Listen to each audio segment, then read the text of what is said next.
Hello everyone, this is Mrs. Lehman from Math with Mrs. Lehman. 2 videos in a row. Woo, woo. We're really on top of things here. This is my 3rd period class today. Hello. They're all saying, hey, what's up? So for the bell ringer, they needed to write the following as a math expression. So A decreased by 7. I'm going to have you guys just kind of, it's the only time I want you to yell at me. All right, say it nice and loud though so the mic can pick it up. That'll save me from trotting around the room because we're a little behind schedule. A decreased by 7. Who can tell me how I would write that? Mackenzie, nice and loud. A minus 7. Very good. That's unnatural for her. All right, Y take away 10. Jaden. Y minus 10. That was very natural for Jaden. I'm just picking on her. Okay, 4 less than Z. Willow. Z minus 4. That's a cheerleader coming out in her. All right, Z minus 4. Nice job. That was a flip-flopper. So all these other ones, it says the first term or number that we're using and then decreased or take away, and it's really straightforward. When we deal with less than something else, we have to know to flip it. Julius, 4 plus H. 4 plus H, very good. That one was tough. All right, G increased by K. Ethan. G plus K. Very good. And 2 less than the sum of R and T. 2 less than the sum of R and T. Kyle from the back, nice and loud. R and T parentheses. Plus T. R plus T Okay. parentheses minus 2. Beautiful. Raise your hand if you got all 6 of those correct, please. This is a moment that warms my heart, and I wish you could see it, viewers. There are so many kids who got those all right. Did anyone miss this last one? Yep, that was kind of the trickier of all of them. Did anyone miss number 3 with the flip-flopper? Oh, you guys are good. All right, we are going to go over your homework from yesterday. I'm going to pause the video while I do some quick checking of that, and we'll be right back. We will now continue our journey to page 36. 36. All right, we're having too much fun. I think we're excited that it's Friday. Who is it? All right. All right, so we modified this first one and just made our life a little easier by not drawing these pictures. But we said to write just a number decreased by 11. I had some kids earlier today make up a number. That's not what you need to do here. If we don't know the number, we're going to use a what instead? A variable. A variable, very good. Variable, good. No, it's always good. All right, so we're going to use n. It could be something else, but n works. All right, so n decreased by 11. What do you think? Tim? N minus 11. You probably didn't hear him because he's not much of a kid that would ever shout at me, so it seems unnatural. Here he is. N minus 11. Very good. All right, write an expression to show the sum of x and y. What did you have written there, Miss Jasmine? X plus Y. You got it. Keyword was sum. Write an expression to show h decreased by 13. Mr. William, H minus 13. you got it. H minus 13. Who here is 3 for 3 at this point? Yes, all right. Number 4, write an expression to show k less than 3.5. K less than 3.5. I'm running back here. Kyle. K minus 3.5. Less than's a flip-flopper. 3.5 minus K. There you go. 3.5 minus K. Just beware of the flip-floppers. Flip-flops. Flip-flops. Yep, that's a flip-flop word. All right. So you just have to make sure the first one you read is the second one you write with a flip-flopper. All right. Write an expression to show the sum of G and H reduced by 11. The sum of G and H reduced by 11. I'm coming back here to Maya. Go ahead. Y plus G in parentheses minus 5. Wait, which one are you on? Okay, probably. Number 5. Number 5. Yeah. G plus H in parentheses minus 11. Perfect. Very nice. I was looking at her paper. I'm like, what is she reading? All right. So G plus H, that sum reduced by 11. All right. Any questions on that one? Who here got that correct? Ooh, ooh. All right, the next one, write an expression to show 5 less than y plus g. Now, there's something special about this one that we haven't noticed before. What is special about this problem? I'm coming around out into Liz. Go ahead. It has less than when we have to do y plus g. Okay. What punctuation do we see in there? I'll be a little more specific. What punctuation do we notice in that one, Willow? Comma. A comma. Very good. Does everybody see this comma right here? Yeah. That gives us a crucial clue into how we are supposed to write this. So, when you guys are listing stuff, right, in ELA, when you're writing a sentence, you would make a list. This weekend, I'm going to wash my car, comma, go to dinner, comma, sleep in, comma, watch Mrs. Lehman's YouTube videos, comma, and subscribe. Nice kids. All right. So it's a way of grouping things or ordering things, right? It's also a way of separating things, right? So that comma separates this 5 less than y from this plus g. So we want 5 less than y as a quantity. So how would I write 5 less than y? They can't see my fancy dance moves on. It would be y minus 5 in parentheses. Very good. So we need 5 less than y, so we have y minus 5. And then we need to do what to it? Add g. Add g. Very good. Is there anyone in here who had that correct? That was tricky. So nice job to you. All right. So again, that comma tells us that we need to separate those two sections. And like I told the class yesterday, if you notice more than one operation, chances are pretty high you're going to want parentheses to make sure you are showing which of those need to be done first. All right, write an expression to show 5 less than the sum of y and g. Deja.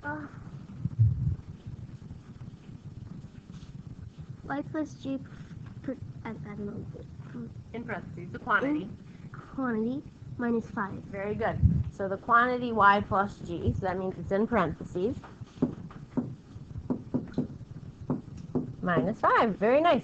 So you'll notice that even though it shares a lot of the same wording and it has the same variables, same numbers, same operations, that little comma made a big difference. Okay? So just beware of the comma. All right. What we're going to do today is actually skip lesson 11. My reasoning is I'm going to save that lesson for later.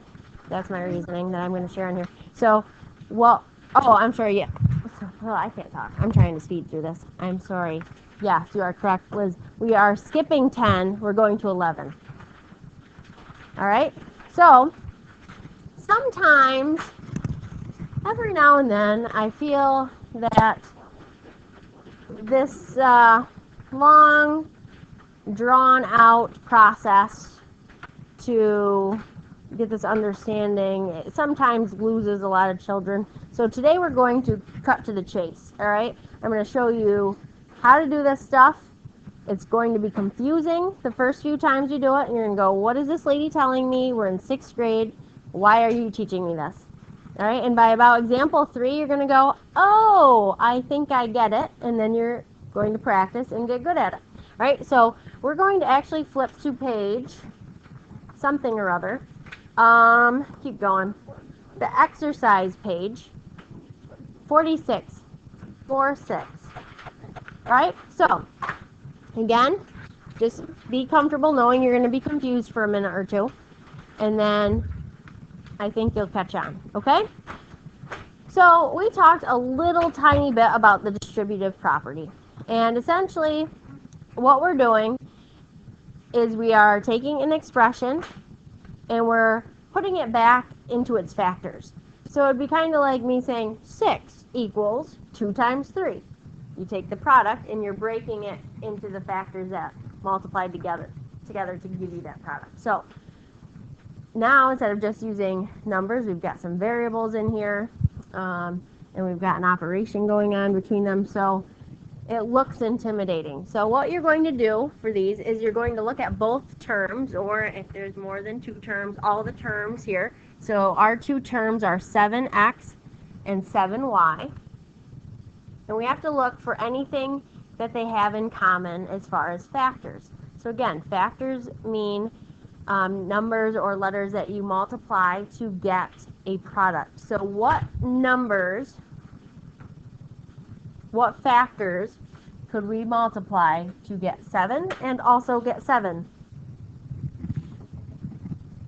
Jaden? 7. That's it, 7. 7. So you'll notice they both have a 7, so we're going to write equals 7.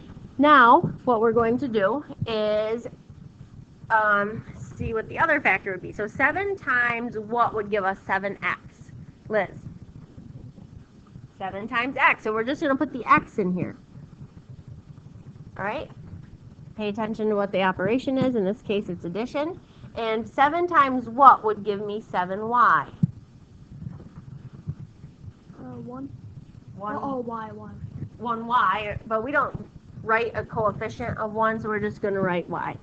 So this is the factored form of this. So 7 times x would give us 7x plus 7 times y would give us 7y, and that's what it looks like when we're done. Okay? Any questions so far? A little confusing right now. Let's try another one. I'm going to write an example to the right here. I would like you to write this in your module book as well. I'm going to erase all my little marks here.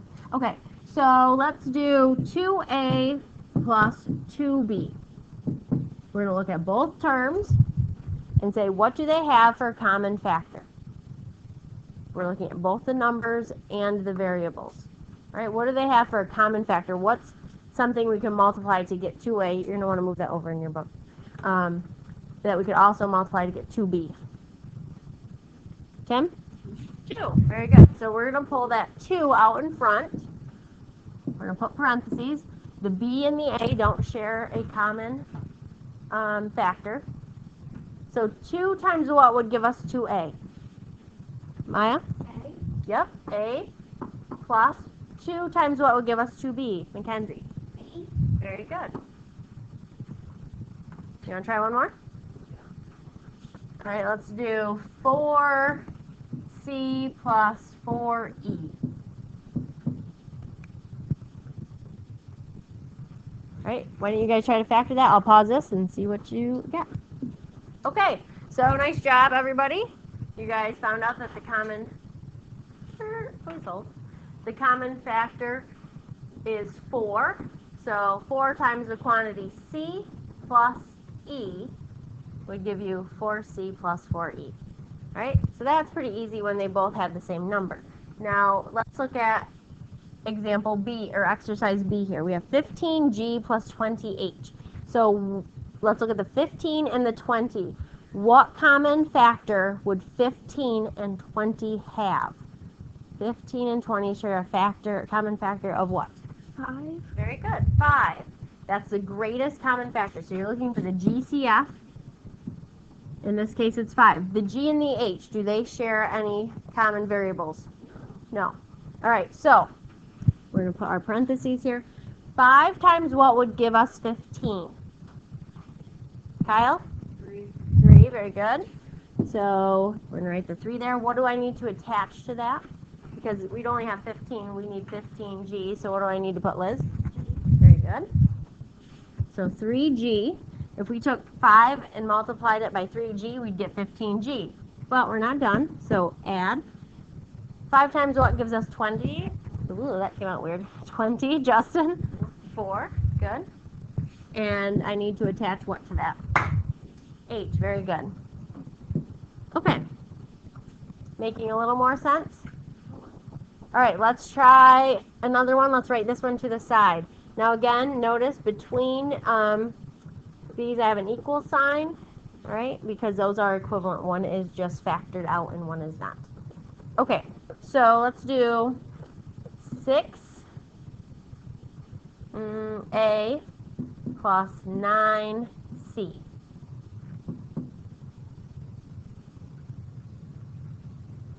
Julius. Okay, so 6A plus 9C. Julius, what was the GCF there? Pretty good. And then 3 times what would give us 6A? 2A plus 3C. Very nice. Who here got 3 times the quantity, 2A plus 3C? You guys are good. I am super proud of you. All right, go ahead and you guys want to try number C, exercise C? Sure. All right, go ahead and give that a whirl. So you found the GCF of 18 and 20, not 24, of 42, and that is 6. Yep. So 6 times 3 gives me 18. I need the M there because 6 times 3M would be 18M plus 6 times what gives us 42? 7, and I need the N. So 6 times 7N would be 42N, and your parentheses. All right, who here had that on their paper? All right, nice job. So the greatest common factor, Liz said for this one, is 3. 3 times what gives us 30? 10. Don't forget to connect your A. So now we have 3 times 10A would be 30A. Plus 3 times 13, B would give us 39B. All right? Any questions there? You guys want a little bit more of a challenge? Yeah. All right, something you haven't seen anyway. It's really not that challenging. But G, let's do this one down here, G. 55M equals, not equals, I'm just making up some stuff. 55M plus 11 equals what? Okay, so a lot of kids recognize that we have 11 out front. 11 times 5M would give us 55M plus, to get 11, we'd have to multiply 11 by 1. Not by 11, by 1. 11 times 1 is 11. Okay? Tonight for homework, kids, I would like you to do page... Whoops, I flipped too far. Please hold. Where is it? There it is. Page 47.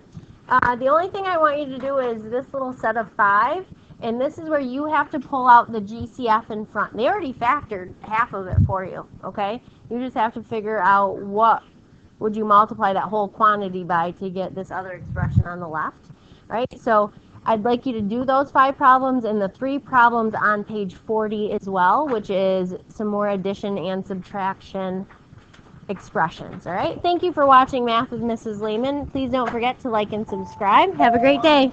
Bye.